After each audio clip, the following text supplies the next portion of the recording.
Your inner critic. Now, some of you may have heard of that term and some of you may have no idea what I'm talking about, and it's absolutely fine because I'm here to enlighten you today. So I'm going to be talking to you all about what your inner critic is, and in particular 3 ways in which this shows up to self-sabotage you in your life. I've broken this video down into 3 separate videos because I want them to be really easy for you to digest, because I think it's super important that we have this understanding and awareness of our inner critic. So let me start off by first of all talking to you about what that term actually means. Now, your inner critic is that negative voice inside your head that delivers negative thoughts, patterns of telling you that you're not good enough, making you feel that what you're doing is not good enough. It's just there going on, being critical towards you. I kind of think of it as that little devil that sits on your shoulder. If you ever remember the devil and the angel kind of image, I see the inner critic as that devil that sits on my shoulder that is there to just put me down and make me feel that I'm not good enough at various points in my life. Now, everybody has an inner critic, but for some of us, it plays out a little bit more than others. Some of us may have an inner critic that just shows up every now and again, or at particular times we may be triggered. And for others of us, our inner critic can be quite predominant in our lives and just there all the time, nagging and badgering on at us, making us feel that we're not great. So I want you to just think for a moment about your belief system. Now, the belief system that you have is formed from, as I said, back in childhood. We are told, we are taught many, many things, and as a result of that, we form a belief system. And I'm telling you this because the first point that I want to share with you, links into your belief system. And that is the language that you use towards yourself. So the way in which you speak to yourself is so crucial, because everything that you believe is a direct result of what you have heard or been told. So let me say that again, maybe a little bit simpler. Everything that you believe, your belief system has been made up over the years because of what you've been told by others, what you've been taught.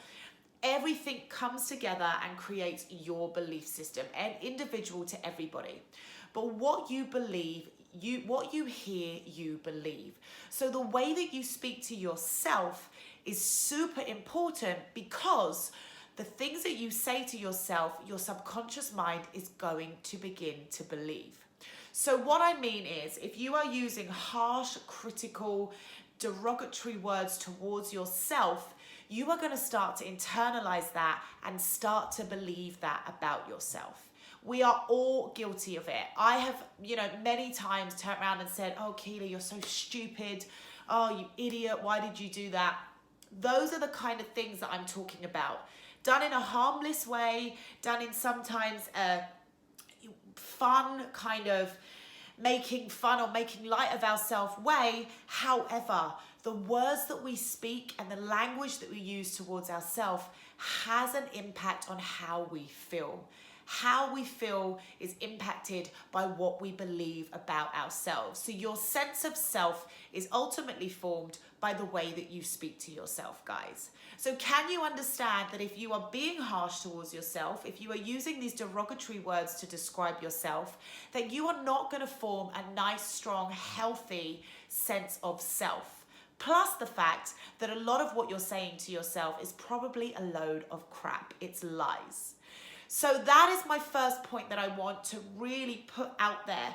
The language that you speak towards yourself, the words that you use are so important, it's so crucial that you are kind, that you are loving, and you are positive towards yourself, because everything that you repeat becomes an affirmation.